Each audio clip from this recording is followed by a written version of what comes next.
예수를 믿으면 99.9%도 아닙니다.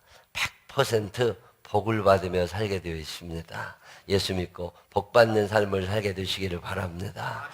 근데 목사님, 나는 교회 다닌 지 30년이야. 나는 교회 다닌 지 40년인데 왜 그렇게 밤낮 지질이 공상 떨고 살아 몰라. 그 이유가 있어요.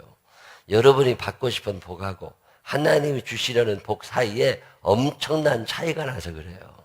여러분이 받고 싶은 복이라는 게 뭐예요? 어느 날 가만히 생각해 보면 우리의 기도의 한 7, 80%는 돈과 관계가 있습니다. 그냥 돈이나 있었으면 좋겠어. 하나님 다 필요 없고 그냥 평생 돈 걱정 안 하게 통장에 돈이나 좀 싸놓고 살았으면 좋겠다고. 돈이 복이냐? 성경은 단 한 번도 돈을 복이라고 말한 적이 없습니다. 우리가 이 땅에 살면서 자본주의 속에서 살다 보니까 돈이 근본이 되는 사회를 살다 보니까 돈이 복이라고 착각하고 있는 거예요. 성경은 단 한 번도 돈을 복이라고 가르친 적이 없습니다. 우리가 그렇게 생각한 거예요. 몸은 교회 나와 있지만 머리는, 생각은 교회 아직 오질 않았어요. 적어도 예수를 믿는다면 성경 한 번쯤은 읽어봐야 됩니다. 근데 대한민국 기독교인들 중에 지금 대한민국 기독교인들 700만 명이라고 하는 700만 명 중에 1년에 한 번씩 성경을 읽는 사람은 몇 명이나 될까? 여러분 아직 30년, 40년 교회 다니고 모태신앙인이고 나이가 50이 다 됐지만 성경 한 번도 안 읽은 사람이 8, 90%입니다. 이들이 기독교적 사고를 할 수 있느냐? 그건 불가능합니다. 성령 정말 했어요. 은혜 받았어. 주일날 목사님이 얼마나 말씀을 잘 전하셨는지 참 은혜 받았다고. 그리고 집에 가서 저녁에 드라마 하나 보면 다 까먹습니다. 하나님의 말씀이 나를 지배하는 게 아니라 테레비가 나를 지배하고 살아. 테레비 생각대로 생각하는 거라고. 우리의 뇌를 지배하고 있는 생각은 하나님의 말씀이 아니라 세상적 지식과 세상적 판단과 세상적 흐름입니다. 몸은 교회에 나와 있지만 뇌는 변화되지를 않았어요. 돈이 복이냐? 성경은 단 한 번도 돈을 복이라고 말한 적이 없습니다. 우리가 그렇게 생각한 거예요. 외모가 복이냐? 만약에 돈이 복일 것 같으면 돈 없는 사람들은 평생 저주받고 사는 거예요. 지금 전 세계적으로 우리나라는 굉장히 잘 사는 나라입니다. 아프리카, 동남아시아, 적도 부근에 있는 나라들 가보면요, 옷 한 벌 없는 사람들이 대부분입니다. 그 옷 없는 사람들이 그렇게 많은데 이 많은 옷을 가지고 옷장이 몇 개씩 되고, 여러분 우리나라 냉장고 하나면 충분했어요. 근데 지금은 냉장고가 하나가 아니더만. 신혼살림 하는 데 가봐도요, 냉장고 따로 냉동고 따로 있어. 아니 언제부터 우리가 이렇게 됐냐고. 자기 냉장고가요, 자기 키보다 더 커. 자기가 들어가 있어도 되게 생겼다니까. 그런 냉장고들이 한두 개가 아니야. 이게 대한민국 보통 잘 사는 나라 아닙니다. 자, 그럼 전 세계적으로 우리보다 못 사는 모든 사람들은 저주받은 거냐고. 아닙니다. 돈을 복이라고 생각하는 데 문제가 생긴 거예요. 외모가 복이냐. 자, 모델처럼 이쁘고 탤런트 영화배우처럼 이쁜 게 복 받은 거고, 그렇지 않은 사람들은 복 못 받은 거라면, 여러분 거울 보기 싫은 사람들은 어떻게 된 거냐고. 저주받은 거요? 아니라니까. 여러분이 생각하는 복이라는 게 뭐예요? 여러분이 받고 싶은 복이라는 게 뭐예요? 일주일이 몇 시간이냐? 24 곱하기 7을 해보면 4, 7에 24, 2, 7에 14, 168시간입니다. 일주일은 168시간. 이 168시간 중에 교회 나와 있는 시간이 몇 시간? 1시간. 주일날 예배 드리는 시간 1시간? 그럼 167대 1이야. 세상 생각 167, 하나님 생각 1이라고. 167대 1로 싸우면 누가 이겨요? 당연히 167이 이긴다고. 아무리 믿음 좋은 척 해도 주일날 일부 예배 드리고 오전 예배 드리고 오후 예배 드렸어. 예배 2번 드렸어. 그럼 166대 2예요. 166이 이겨요? 2가 이겨요? 166이 이긴다고. 자, 내가 믿음이 좋아서 수예배도 나왔어. 그래 봐야 163대 3이야. 새벽기도 5일 나왔어. 그래 봐야 157대 158대 이거 안 되는 거라고. 속회예배를 드리고 새벽 예배를 다 드려도 일주일 교회와 앉아있는 시간, 하나님 생각하는 시간은 158시간이 되지 않습니다. 자, 그럼 158시간은 세상 생각한다고 기껏해야 10시간이야. 자, 여러분이 50년, 60년 사시는 동안 크게 인심 써서 150대 18로 살아왔다고 생각해 보시라고. 세월이 지나갈수록 그 간격은 점점 더 벌어지게 되어 있습니다. 몸은 교회 나와 있지만 우리의 생각은 예수 믿는 사람의 생각이 아니라고. 자, 그러면 우리의 뇌를 지배하고 있는 기본 생각들은 뭐냐? 텔레비예요. 여러분, 텔레비와 함께하는 시간이 많아요? 주님과 함께하는 시간이 많아요? 주님과 함께하는 이 고요한 시간, 주님의 보좌 앞에 내 마음을 쏟네.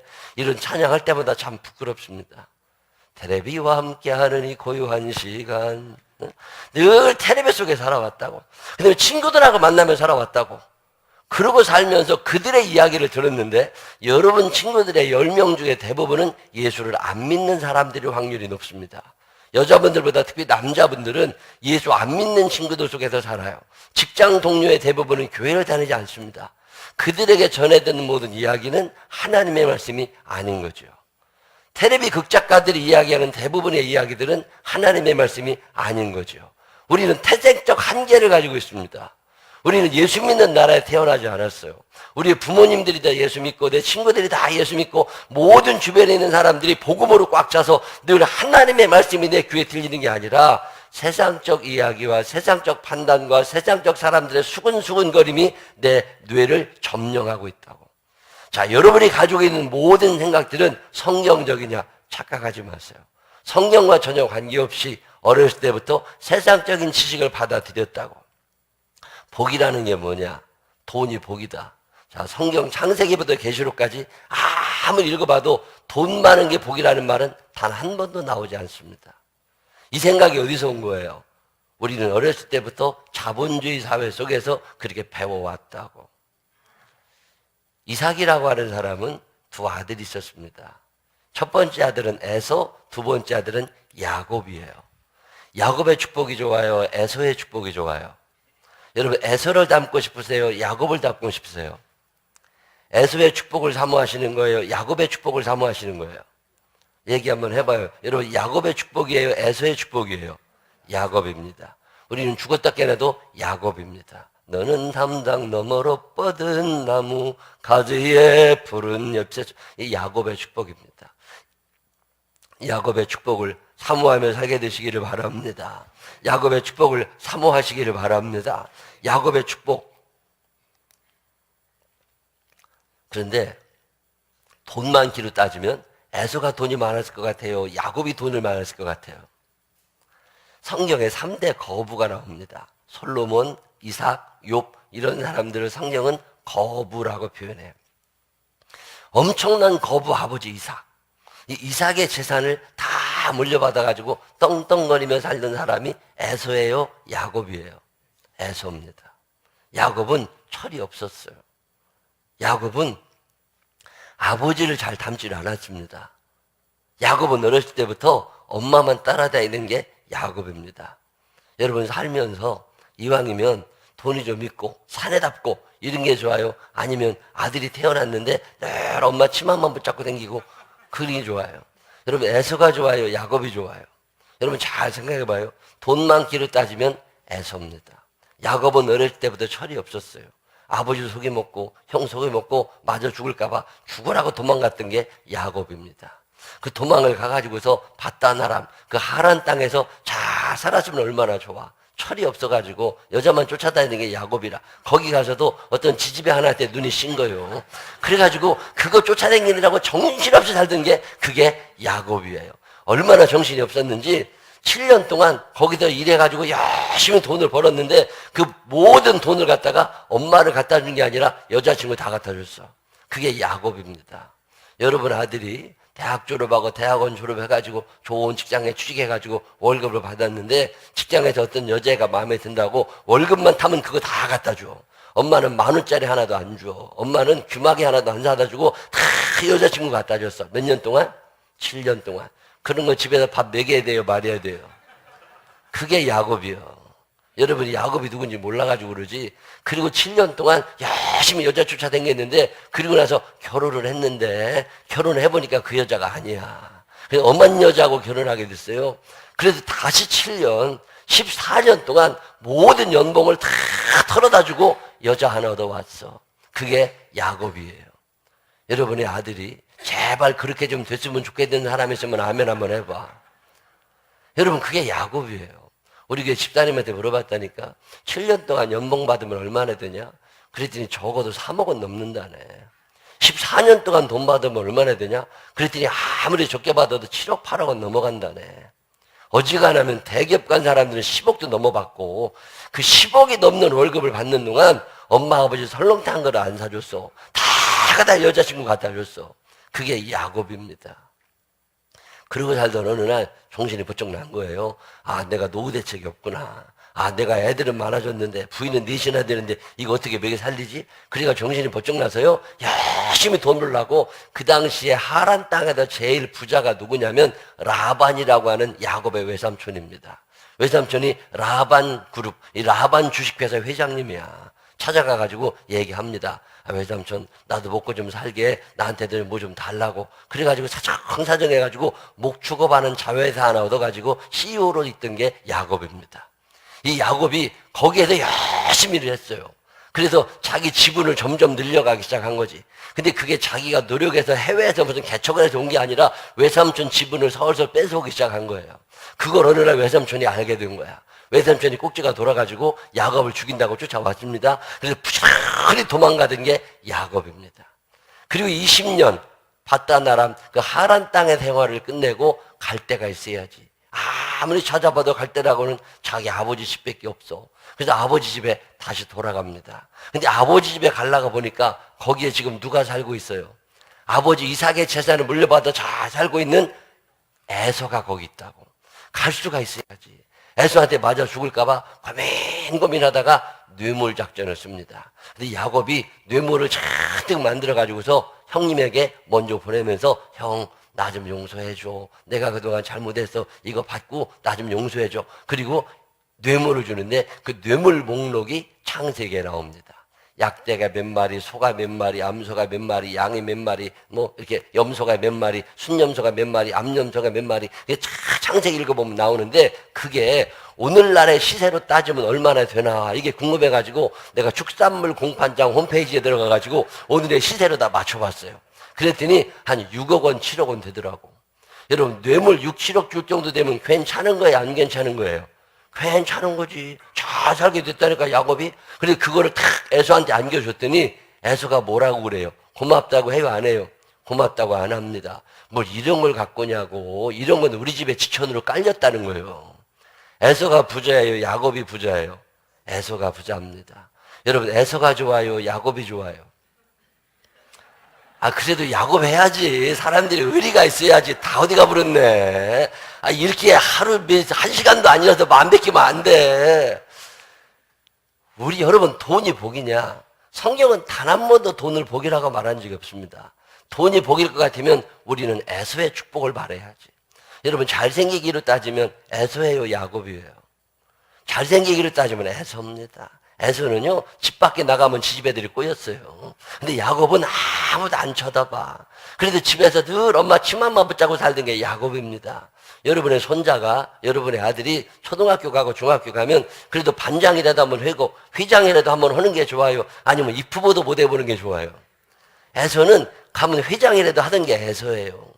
야곱은 입후보도 안 돼. 여러분, 에서가 좋아요? 야곱이 좋아요? 아, 그래도 야곱 할 줄 알아야지, 양반들이. 사람이요, 좀 나이보다 젊어 보이는 게 좋아요? 나이보다 더 들어 보이는 게 좋아요? 나이보다 의하면 젊어 보이는 게 좋죠. 동안 대세라고 그러잖아요. 동안이 좀 나았지. 팍 작은 사람들 별로 안 좋다고. 여러분 나이가 70이 됐는데 경로당에 갔더니 80 먹은 할머니들이 벌떡 일어나서 이제 오셨냐고 그러면 되겠어요? 안 되겠어요? 안 된다니까. 아, 이왕이면 좀 젊어 보이는 게 좋잖아. 야곱 나이 130살이더네. 그 당시는요, 아브라함은 176살인가 죽고, 뭐, 이삭은 180 넘어 죽으니까 보통 170, 80에 죽던데, 야곱이 130살이 됐습니다. 130. 굉장히 많은 것 같지만, 지금으로 따지면 환갑 조금 넘은 거예요. 그 즈음 나이 됐을 때, 야곱이 애굽에 갑니다. 애굽에 갔는데, 그때 애굽의 국무총리가 자기의 11번째 아들 요셉이라고. 요셉이 국무총리가 되어 있을 때 아버지가 딱 도착하니까 소문이 났어요. 애굽 왕 바로가 소문을 듣습니다. 소문을 들어가지고 어느 날 요셉을 부릅니다. 야, 너네 아버지 오셨다면서 내가 너 아버지 식사 대접 한번 해드릴 테니까 아버지 모시고 궁에 한번 들어와라. 그래서 요셉이 예 임금님. 그래가지고서 아버지 야곱을 모시고 궁에 들어갑니다. 자, 요셉이 그때 나이가 40 전후예요. 40 전후 된 아들 요셉이 아버지를 모시고 궁에 들어갈 때 예쁘게 화장해가지고 깨끗한 옷을 입혀서 들어갔겠어요? 아니면 농사 짓던 사람 그냥 데리고 들어갔겠어요? 예쁘게 해가지고 꾸며가고 들어간다고. 애굽왕 바로도 견적이 나옵니다. 아들 나이가 40 전후야. 그럼 아버지 나이가 이쯤 됐겠다. 이런 생각을 하고 있을 거 아니에요. 근데 요셉이 자기 아버지라고 모시고 왔는데 어디서 팍 늙은 할아버지 한 사람을 데리고 온 거야. 그랬더니 애굽왕 바로가 깜짝 놀랍니다. 놀래서 야곱에게 물어봅니다. 뭐라고 물어봐요?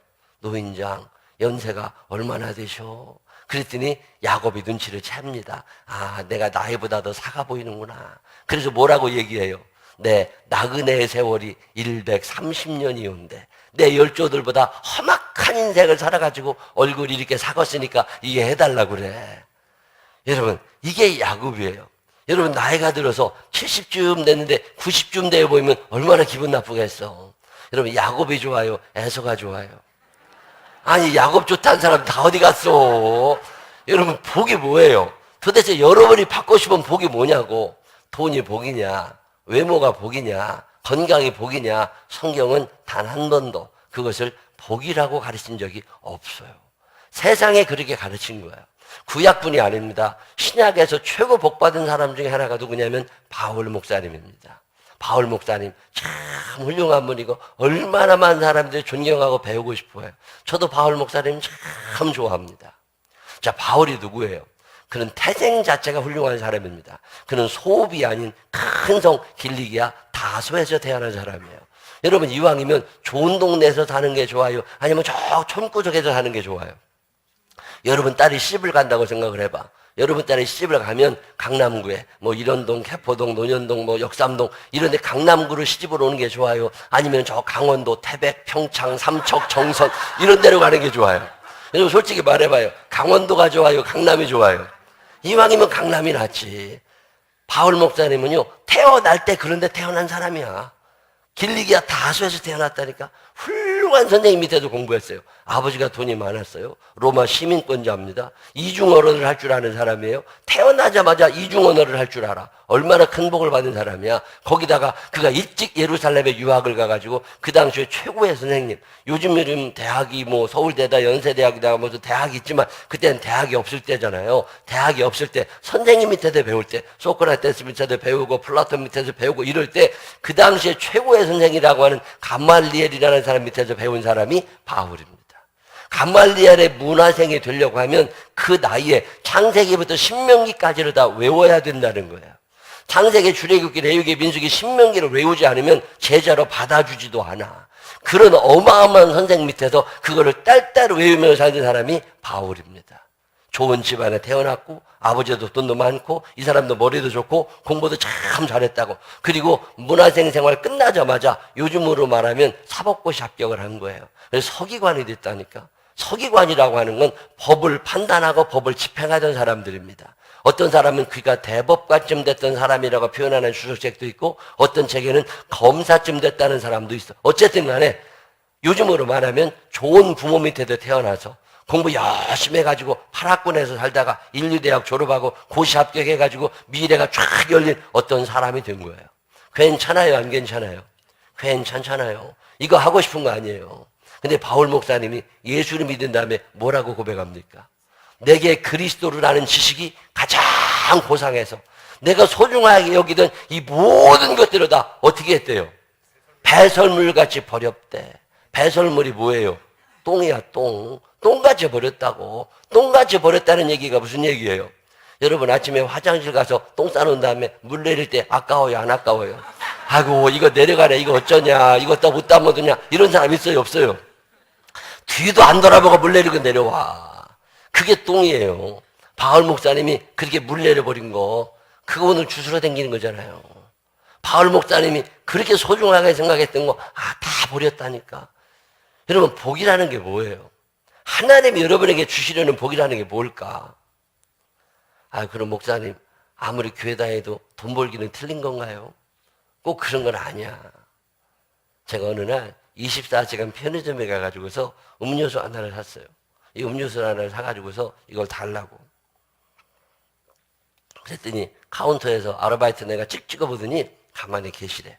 그러더니 가더니요, 한 개를 더 갖고 왔어. 그래서 아니 나 한 개밖에 필요 없다고. 그랬더니 오늘 1+1 행사하는 날이래. 그렇다고 2개 가져가라고 2개 주더라고.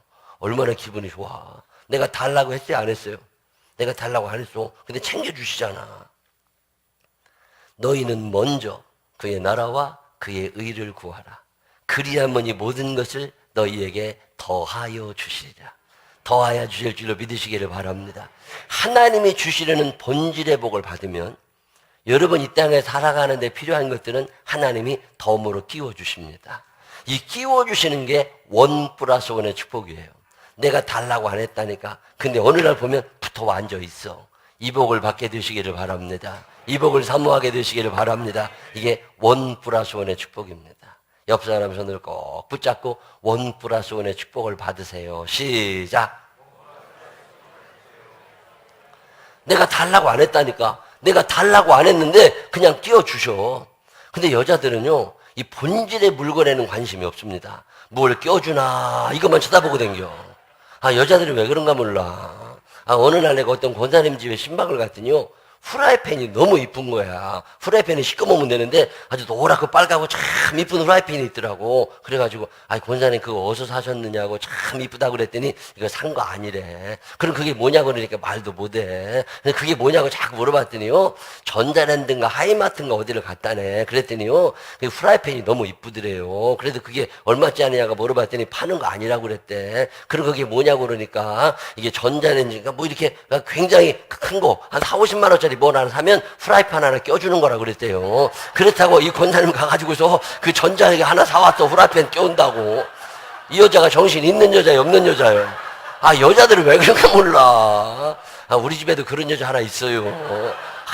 어느 날 내가 집에 들어갔더니 이만 이쁜 가방 하나를 들고 댕겨. 그래가지고서 그거 어디서 샀냐 어디서 났냐 그랬더니 말도 못해. 누가 주셨냐? 내가 주신 거 아니래. 어디 가서 샀냐? 산 것도 아니래. 그럼 그게 뭐냐? 자꾸 물어봤더니요, 어떤 집사님 따라서 롯데백화점에 갔다네. 롯데백화점에 갔더니 가방이 너무 이쁘더래요. 그래서 그거 얼마짜리냐고 물어봤더니 파는 거 아니라고 그러더래. 그리고 그게 뭐냐 그러니까요, 화장품 30만 원어치 사면 껴주는 거라고 그랬대. 그래서 이 옆에 내가도 화장품 30만 원어치 사갖고 왔어. 아, 이 여자가 정신 있는 여자예요, 없는 여자예요? 아, 여자들은 왜 그런가 몰라. 본질의 물건에는 관심도 없다니까. 뭘 껴주나 그거 눈이 벌게 가지고 찾아댕겨. 예수도 꼭 그렇게 믿어. 하나님이 주시려는 본질의 복을 사모하시기를 바랍니다. 본질의 복을 받으면 나머지 건 따라온다니까. 근데 본질의 물건에는 관심도 없고 뭘 껴주나, 하나님이 껴주시는 거 있잖아요. 그게 돈이에요. 하나님이 껴주시는 거 있잖아요. 그게 몸뚱아리 튼튼해지는 거예요. 하나님이 껴주시는 거 있잖아요. 그게 애새끼들 잘 되는 거예요. 그게 목적이 아닙니다. 이 예수님이 아무리 말씀하셔도, 하나님이 선지자들을 통하여 얼마나 많은 말씀을 하셔도 못 알아들으니까 예수님이 이 땅에 오셔가지고 직접 얘기를 하셨어요. 그게 마태복음 5장 3절로 10절에 있는 팔복입니다. 이 복을 사모하며 살게 되시기를 바랍니다. 하나님이 여러분에게 주시려는 본질의 복 중에 첫 번째 복이 뭐냐? 심령이 가난한 자는 복이 있나니 천국이 그들의 것이며. 시작! 다시 한번 시작! 심령이 가난한다는 복이 있나니 천국이 그들의 것임.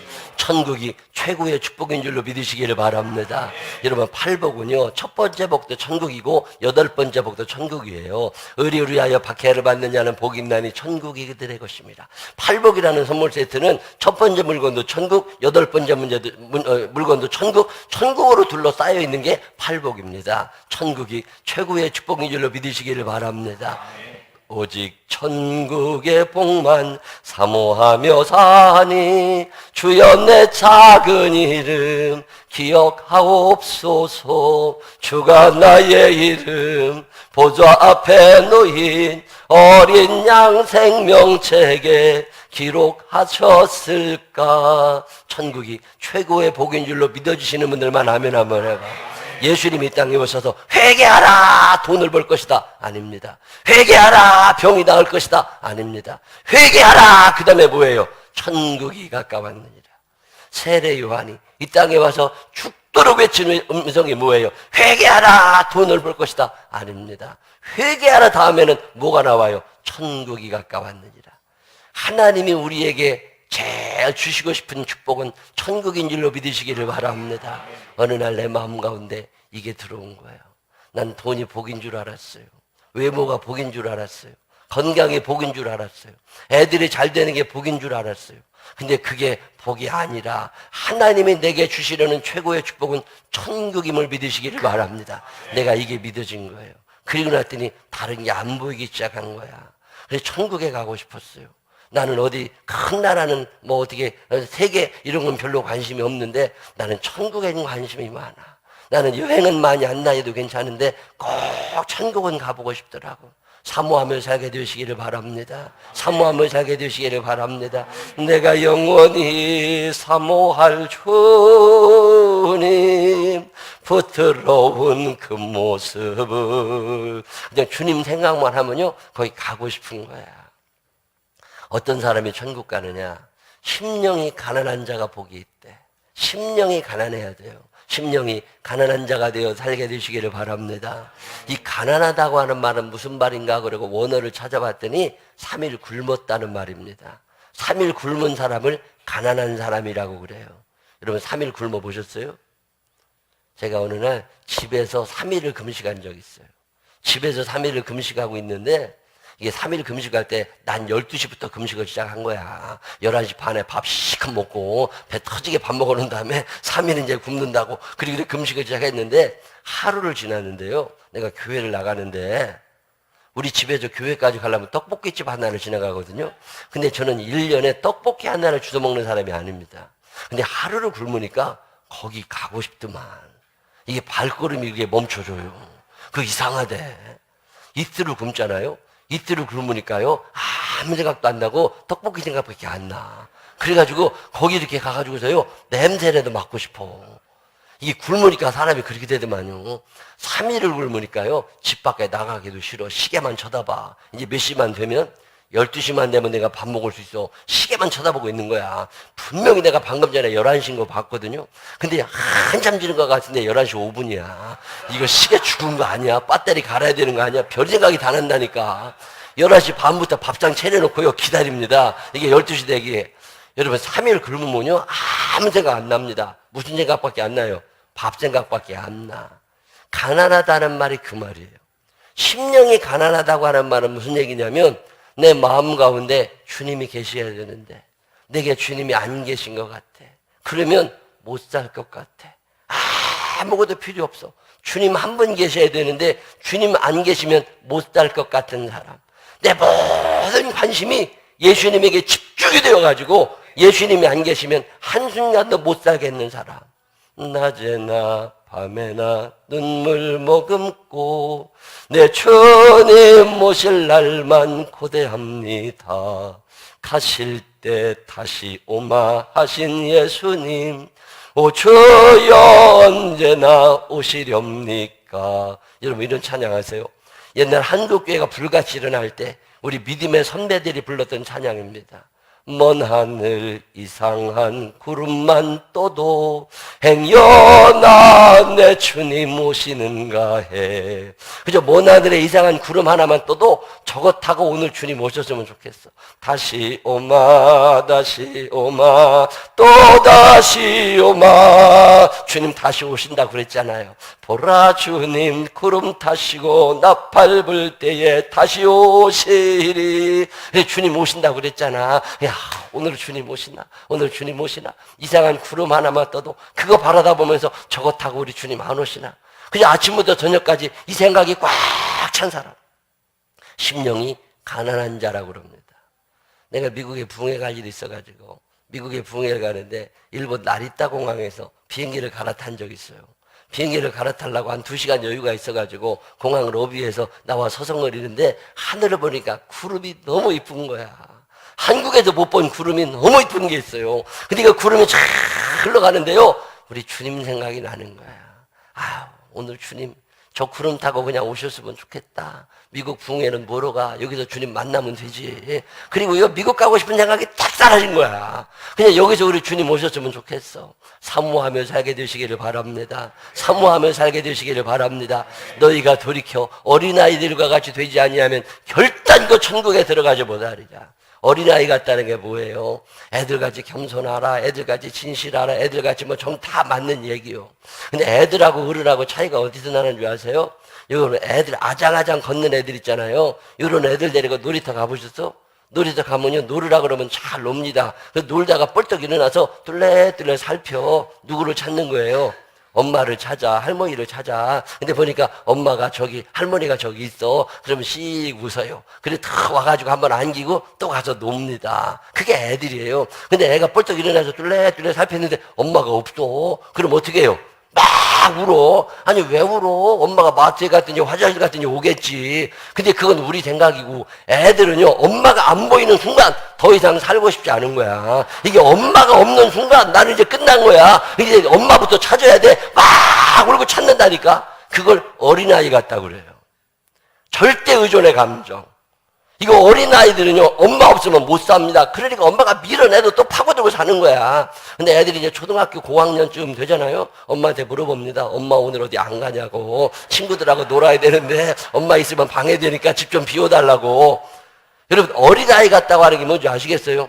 예수님이 말씀하시는 어린아이 같다고 하는 것은 모든 관심이 어머니 한 분에 집중되어 있어서 엄마가 안 보이면 못 살 것 같은 사람. 이게 어린아이예요. 신앙의 어린아이들이 누구예요? 심령이 가난하다고 하는 게 뭐예요? 내 안에 예수님이 계셔야 되는데 예수님이 안 계신 것 같으면 꼼짝도 하고 싶지 않아. 아침에는 예수로 눈을 뜨게 하시고 저녁에도 예수로 잠을 자게 하소서. 예수님 예수님 내 중심 메우소서. 주님 한 분만으로 만족하옵니다. 이 심령이 가난한 자들의 찬양입니다. 심령이 가난한 자가 되어 살게 되시기를 바랍니다. 예수님 한 분으로 만족하며 살게 되시기를 바랍니다. 내 보물 있는 곳에 내 마음도 있느니라. 여러분 보물이 뭐예요? 여러분 마음이 어디에 머물러 있어요? 어느 날 내가 내 마음을 열어봤어요. 어느 날 내 마음을 열어봤더니 내 마음이 다 돈에 가 있는 거예요. 그 10,000원짜리 50,000원짜리 나오기도 훨씬 전인데 내 마음이 다 10,000원짜리에 가 있는 거예요. 아유 이래가지고 예수 제대로 믿겠나? 내 마음이 돈에 빠져 있어서 이거 예수 제대로 믿겠나? 이런 생각이 들어가지고 지갑 열어가지고 얼마 되도 않는 10,000원짜리 꺼내서 다 찢어버렸어. 하나님 아버지 내 평생 돈에 마음 두고 살지 않을 겁니다. 그래도 제가 그지같이 사냐고요? 아닙니다. 먼저 그의 나라와 그의 의를 구하라.